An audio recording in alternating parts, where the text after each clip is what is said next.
한국은 핵무기를 만들 수 있습니다. 심지어 1년이면 충분합니다. 이 말이 믿기지 않으시죠? 하지만 이건 일부 유튜버의 주장도 과학자들의 상상도 아닙니다. 미국 국방부 산하 군사전략센터, 일본의 방위연구소, 스웨덴 핵무기 감시기구까지 모두 한 목소리로 말합니다. 한국은 기술적으로 핵무기를 단기간 내 개발 가능한 국가다. 그런데 말입니다. 기술도 있고 인력도 있고 경제력도 세계 10위권입니다. 그런데 왜 우리는 아직도 핵무장국이 아닌 걸까요? 북한은 핵을 갖고 우리를 협박하고 중국은 무력 시위를 벌이고 러시아는 핵 위협을 외교 수단처럼 씁니다. 그런데 우리는 아무것도 없습니다. 미국이 준다는 핵우산 하나뿐이죠. 그러나 그 우산은 비가 와도 펼쳐지지 않았고 천둥이 쳐도 그저 망설일 뿐이었습니다. 정말 대한민국은 핵을 가질 수 없는 걸까요? 아니면 누군가 우리에게 그 권리를 허락하지 않고 있는 걸까요?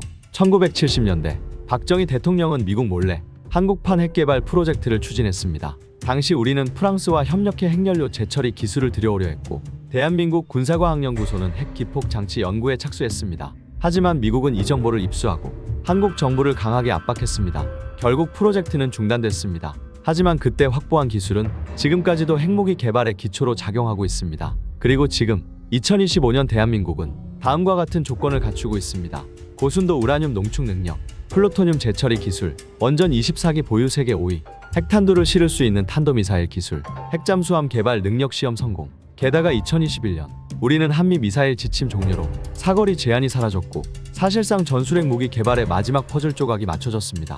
지금 우리에겐 핵 개발을 위한 시간, 돈, 인력, 기술 모두가 있습니다. 남은 건 단 하나, 결단뿐입니다. 그런데 왜 우리는 그 결단을 내리지 못하고 있을까요? 핵심은 단 하나, NPT, 핵확산금지 조약입니다. 이 조약은 핵보유국 5개국, 미국, 러시아, 중국, 영국, 프랑스에게만 핵을 가질 권리를 줍니다. 그 외 나라는 절대 개발하면 안 된다는 것. 하지만 그 조약은 이미 무너진 규칙이 되어가고 있습니다. 북한은 탈퇴하고 핵을 가졌습니다. 인도, 파키스탄, 이스라엘은 애초에 가입조차 하지 않았고 지금은 당당한 비공식 핵보유국입니다. 그럼 우리는 왜 이 불공정한 룰을 끝까지 지켜야 할까요?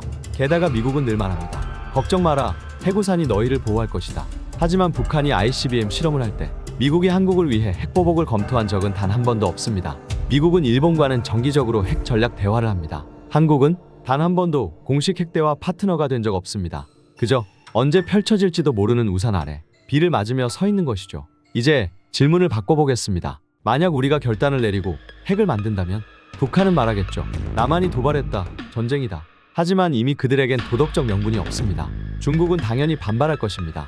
그러나 중국이 진짜 두려워하는 건 한국의 핵무장이 아니라 일본이 그 뒤를 따를 수 있다는 것입니다. 미국은 강하게 비판하겠지만 과연 실제로 동맹을 파기할 수 있을까요? 세계 10위 경제대국, 인도 태평양 전략의 핵심 국가인 한국을 미국이 쉽게 버릴 수 있을까요? 오히려 미국은 우리에게 비공식적 핵보유국이라는 타이틀을 조용히 용인할 수도 있습니다. 왜냐하면 지금 이 세계는 명분보다 현실이 중요하니까요. 그리고 우리가 핵을 갖게 되면 억제력 확보, 북한 도발에 강한 대응 가능, 전략 독립성 강화, 미국이 흔들려도 버틸 수 있음, 외교 협상력 상승, 중국, 러시아와 대등한 입장 가능. 단 이 모든 것에는 국제적 고립이라는 대가가 따를 수도 있습니다.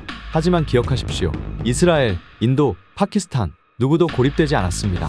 오히려 존재감은 더 커졌습니다. 지금 이 순간에도 북한의 핵미사일은 서울을 조준하고 있습니다. 중국은 매년 수십 회, 카디즈, 방공식별구역을 침범하고 있고 러시아는 한국을 미국의 대리인이라 부르며 위협을 강화하고 있습니다. 그런데 우리는 무기력하게 서 있습니다. 기술은 충분합니다. 경제도 가능합니다. 국민적 지지도 60%를 넘는다는 여론조사도 있습니다. 이제 남은 건 진짜 국가가 스스로의 미래를 선택할 수 있느냐는 질문입니다.